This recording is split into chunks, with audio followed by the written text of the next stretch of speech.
Hello, my color grading friends. Welcome to the next session of the Baselite Learning Program.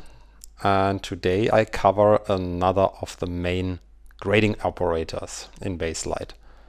And let's get started. Today I talk about filmgrade, which was my favorite grading operator until I met basegrade. Filmgrade originates from the digital intermediate, so it expects a display rendering transform downstream of the grading operations, which in the old days was a film print emulation, and nowadays these are the more modern DRTs. And it also expects a log-based scene-referred working color space. In my case here I'm using T-log egamut again. Vanilla filmgrade consists of two pages. The first one is labeled exposure, contrast, saturation, and the second one shadows, midtones, highlights. And on the bottom here we have various other parameters that are automatically mapped to the encoders on our grading panels. All of these controls here can be rearranged and reordered, and which will instantly be reflected on the grading panels. One suggestion from my side is to put the exposure here on the middle trackball to match closer to basegrade. But I'm now setting it back to the default layout. One thing I want to mention is that filmgrade is not color space aware. So it gives different results based on different working color spaces. So currently we are applying it in T-log. If I switch that over to ACES CCT or Arri log C, you can see that the resulting image changes based on the working color space of the shot. Let's have a look at the individual parameters of filmgrade, and we start with exposure, which is the most important one. Exposure is just an offset of the signal. We can see that here in the visualization curve represented. If I raise exposure, that curve is just offset to the top, and if I lower it, it's offset to the bottom. And same things happen here with the trackball. Now we're offsetting the three RGB channels of the working color space against each other. This is also one of the main differences to basegrade. Filmgrade is an RGB based operator, which brings certain characteristics with it. For example, hue shifts towards the primaries of the working color spaces under certain conditions. If you're a fan of classic printer point grading, then exposure is your friend. And you could then even set up, for example, a third page.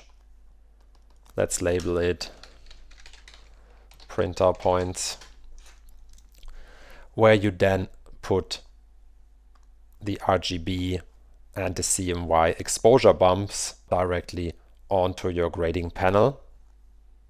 And here we could also switch over to the three sliders. And so now we can here modify each RGB channel individually. And there's also a printer point mapping to the numpad. If we set the numeric keypad mode here to grading, now I can do printer point based grading here on my numpad. And about printer points, one more thing to mention is you can configure a lot of things here in the customize menu, and what I usually like to do is changing the bump behavior to don't maintain density. So that means if I'm now changing printer points, it will now change also the overall density of the image, but this is just the way that I prefer. Okay, I move back to the first page and try a simple grade on that shot. I see a yellow contamination, so I take out one or two yellow printer points.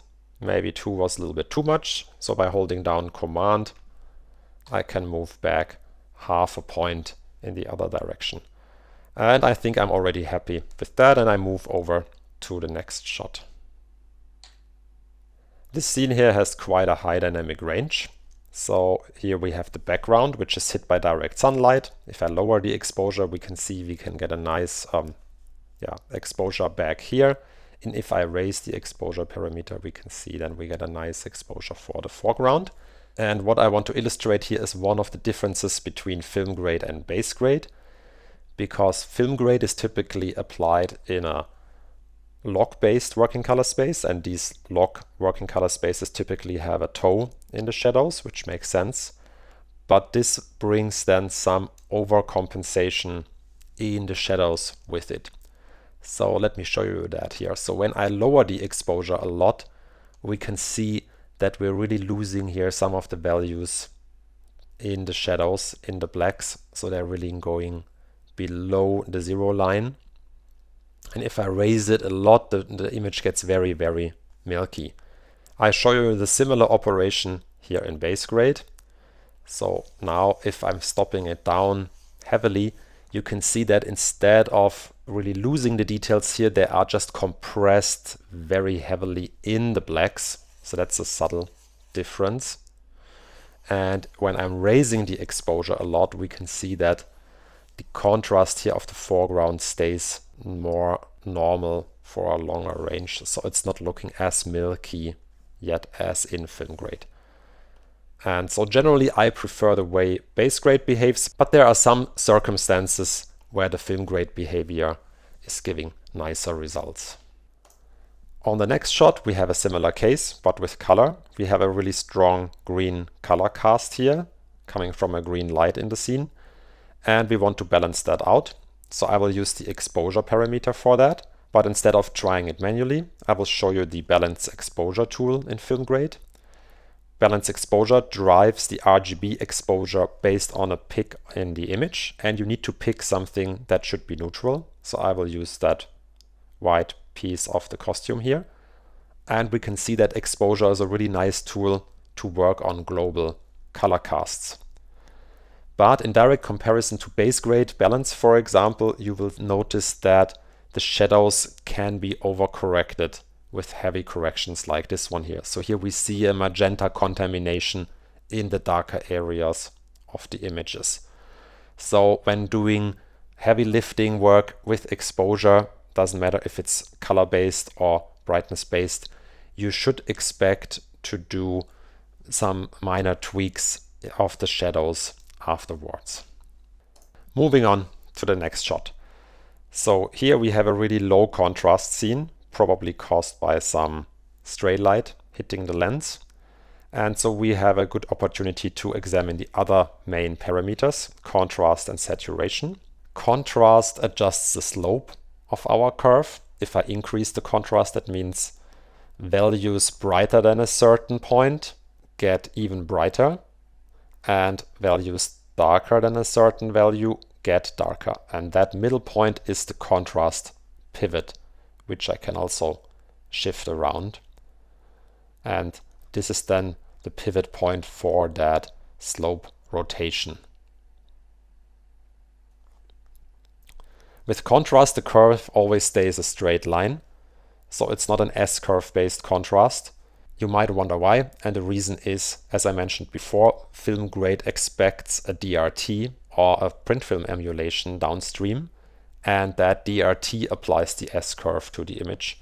So using an S-curve here does not make sense. Okay, for this shot here, now I will increase the contrast. So let's do a little bit too much to show you some other technique. So when we apply a lot of contrast, we can then decide with the contrast pivot where we want to push most of the added contrast. So let's say now we might lose too much details here in the shadows, and we want to push the added contrast more into the highlights. And to do that, I just need to slowly lower the contrast pivot. And by lowering the contrast pivot, it is now pushing more of the added contrast to the highlights. Or I can do the opposite. When I raise the contrast pivot, we push it more into the shadows.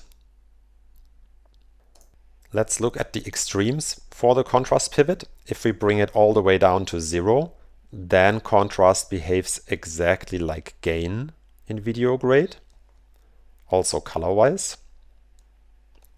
And if we move it all the way up to 1023, so it's based on 10-bit code values, these pivot points, then it behaves exactly like lift in video grade.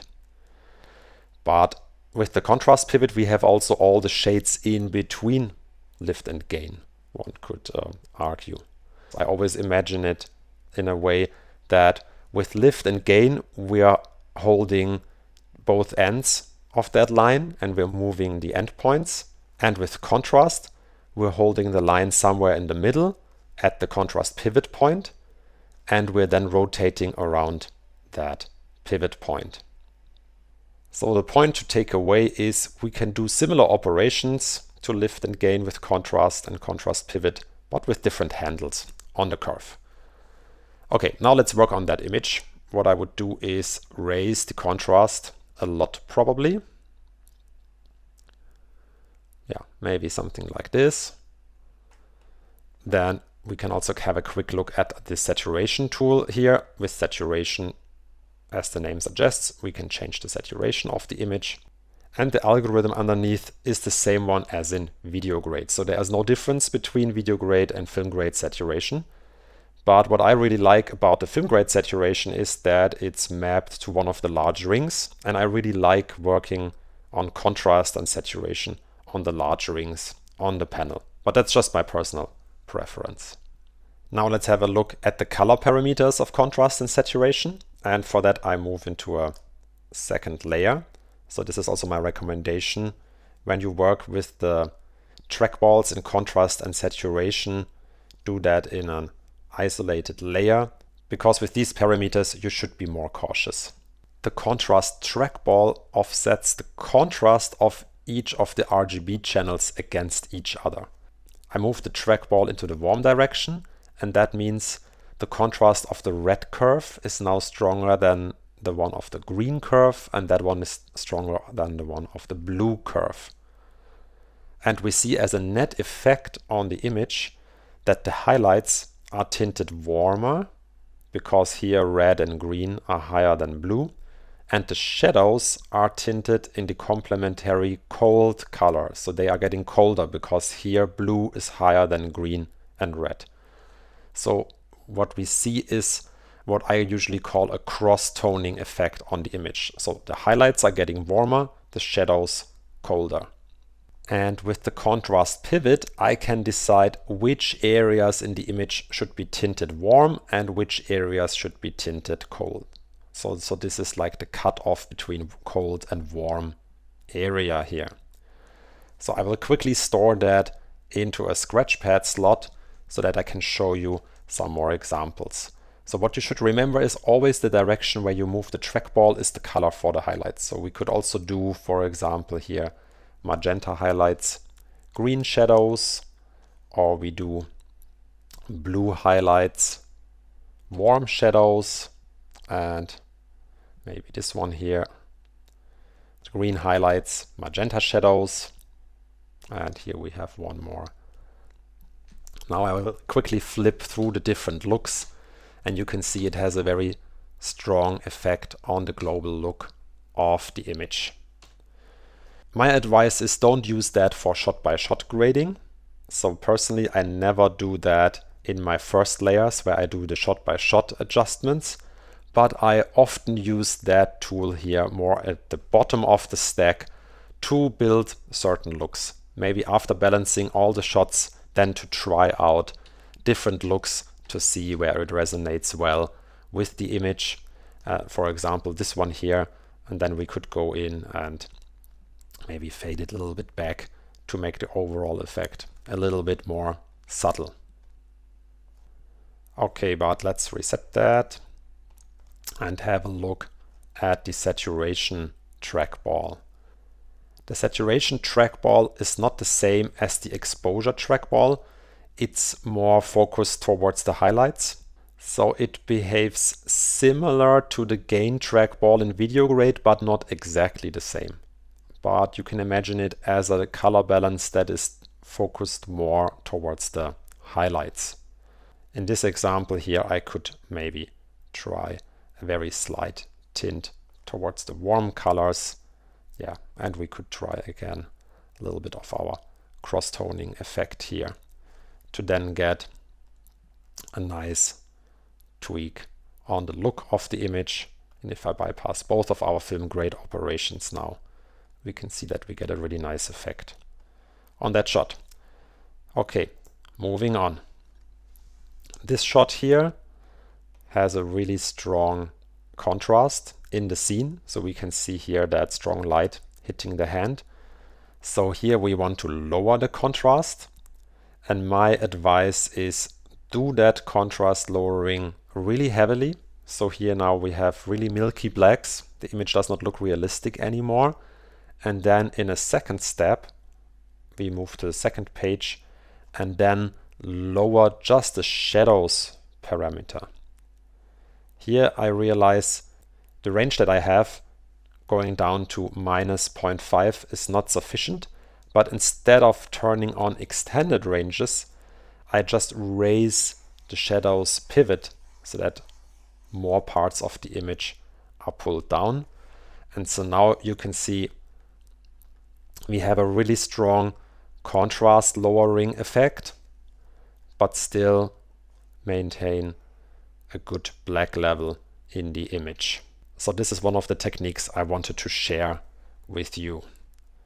Okay, next shot. Filmgrade is not a physically based grading tool in comparison to base grade.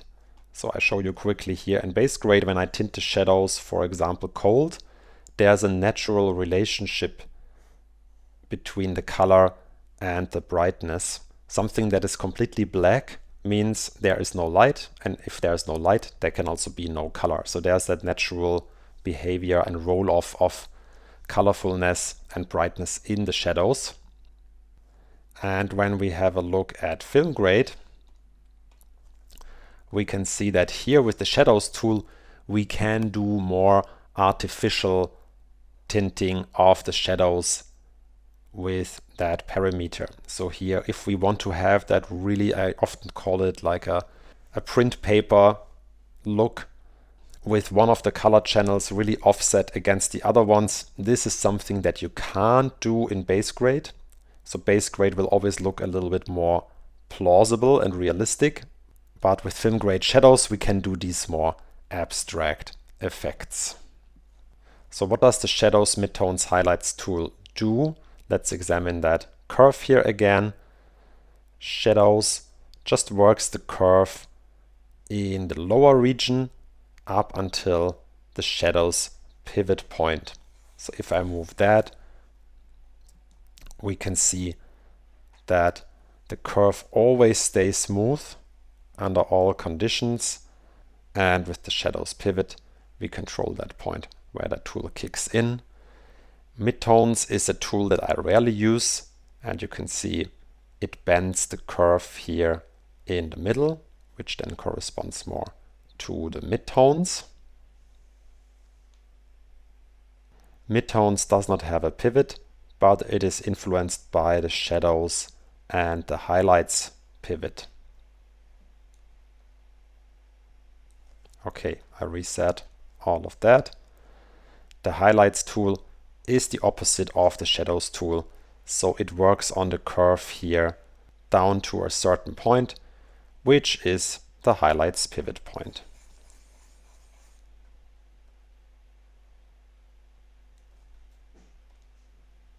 Okay, let's reset and move on to the next shot. So on this shot here, maybe we start with a global grade. So I would lower the exposure first a little bit, and probably we can then raise also the contrast to some extent. And what we then realize in a shot like this that does not contain a lot of specular highlights is we don't use the brightest values in our display color space because the roll-off in the DRT is active. And we can imagine the DRT in a very simplified way as an S-curve. Sometimes we want to push against that S of that DRT S-curve. I create a new layer for that here and switch to film grade again. And this is what these shadows, midtones, highlights tools are actually made for. First, let's do the opposite and lower highlights and raise shadows. And what we end up with is basically an S. And so if we want to push against the S-curve of the DRT, so the only thing we need to do is then here raise the highlights value. We can see it does not have a strong effect. And again, don't push it further than the normal range. Instead, now take the highlights pivot and lower it slowly.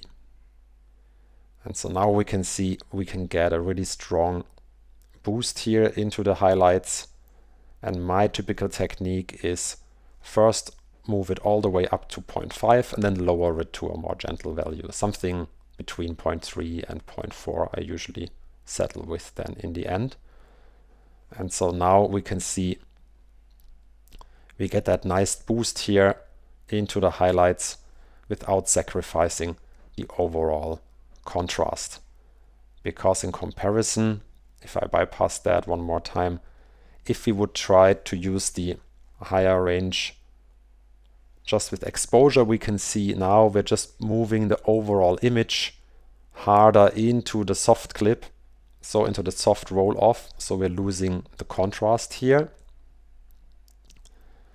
And if we would have raised the contrast here more and more, then the overall image would have gotten more contrasty. Also the shadows, and this is also something that we don't always want to do. So for these instances, highlights in film grade is a nice tool to work with. So let's see it here at the end of the shot as well, before, after highlights. This shot here is a similar example. I want to show the same principle. With the overall grade, I'm already happy here. So I think we don't need to do anything here. It's really nicely shot. And I go to the second layer, go to film grade. Then here to leverage more that top range in our display color space, I boost up the highlights curve all the way up to 0.5.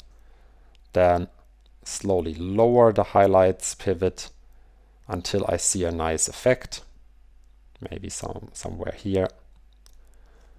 And then relax that one here back a bit, maybe to 0.4 or to 0.3.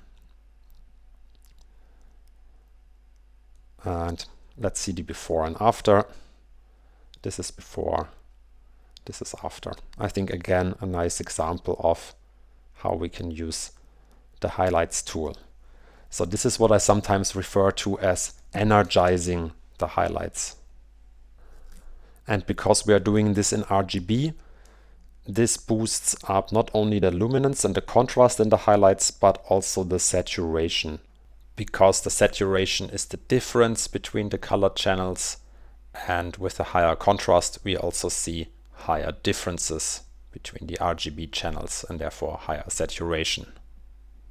This is also one of the major differences between film grade contrast and the base grade contrast tool. Film grade contrast works in RGB and therefore affects the saturation. In base grade, the contrast only works on the achromatic signal. And which one is the right way to do contrast? I would say it depends. Sometimes one works better, sometimes the other. As with many things in color grading, there is no clear right and wrong here. Okay, I move on to the next shot. And here I do the opposite of energizing the highlights, because here we have some really intense and also disturbing highlights. This is something that I call de-energizing the highlights. And in this case, again, I use the film grade highlights tool. I pull it all the way down to 0.5. I'm still not 100% happy with that result. So then I'm even lowering the highlights pivot to increase the effect of the highlights, maybe up until this point here. So now we have a really strong effect. And I can show you the before and after. This is before, this is after, and you can see the image now looks much less disturbing in the highlights. And as mentioned before, lowering the highlights does not only lower the luminance, but also the saturation and the contrast all at once. In the last shot here, I want to first show a similar example. Let's first do a grade on the shot, so I might raise the exposure globally a little bit. Let's find a nicer frame for our grade. And here again we have a little bit, so that chandelier is blowing out in the highlights. So I would add a new layer, go to film grade, highlights, and now we can lower again the highlights all the way down to -0.5. If we're not happy yet, I take the highlights pivot, pull it down a little bit further. So this should already give us a little bit softer, more relaxed look here on the chandelier, but it's now also losing the color. And when the highlights are all the way pulled down to the extreme, we can't move the color here anymore. So for that, we need to activate the extended ranges. And with the extended ranges active, I can now dial in even a little bit of the warm color back here into the highlights. Maybe like that. Now I want to show you the before and after. So this is before, this is after. Let's zoom out and do it one more time here. Before, after. Having touched the extended ranges, I want to show you another example in that area. I create a new layer for it, switch to film grade, activate extended ranges. Once again, I want to mention, be very careful when you activate extended ranges and you work with shadows, midtones, highlights. In this case, I move the shadows all the way up to 1.0, and this performs a hard clip in the shadows then on the level of the shadows pivot. So if we want to have a more abstract clipped look with lifted clipped blacks in the shadows, then we could do it like that. So this is now a very extreme example.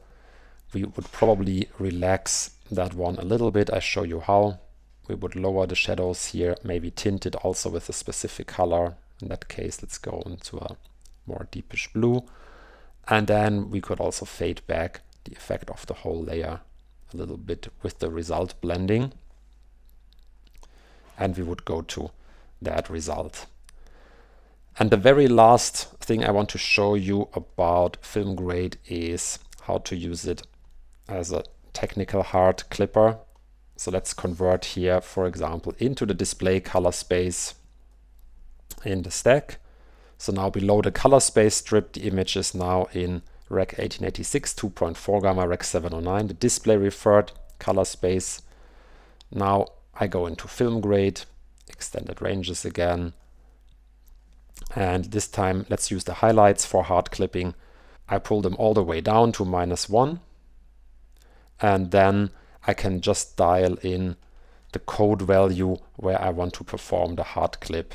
So now we are hard clipping everything at 10-bit code value 600. When I pick the image, you can see all the values stay below 600.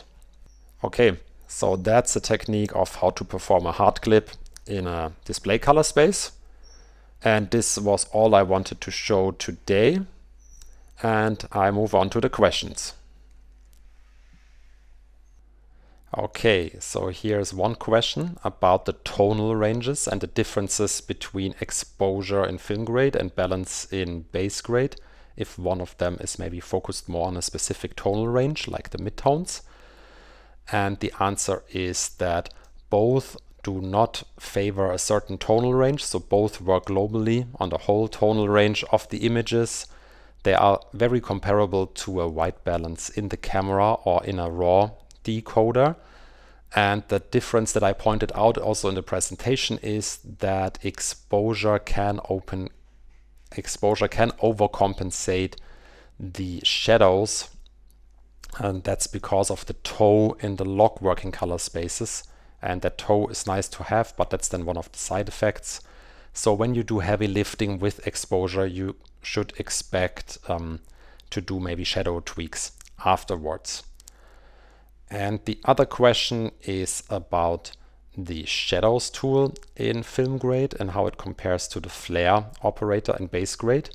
Yeah, both do similar operations, and there are two differences I want to point out. One is that shadows can also work on the color, so you can do these color offsets that I just showed, and flare can't do that. And shadows has a pivot point, so there you can decide how smooth it kicks in the shadows, if it should be a really harsh transition or a really smooth transition, and how much range of the image is really affected. So this you can do with the pivot. And flare doesn't have a pivot because there's only one physically plausible way to add or redo or remove flare from an image. So flare is physically accurate, so that's why it doesn't need a pivot, and shadows can therefore do also more artificial effects.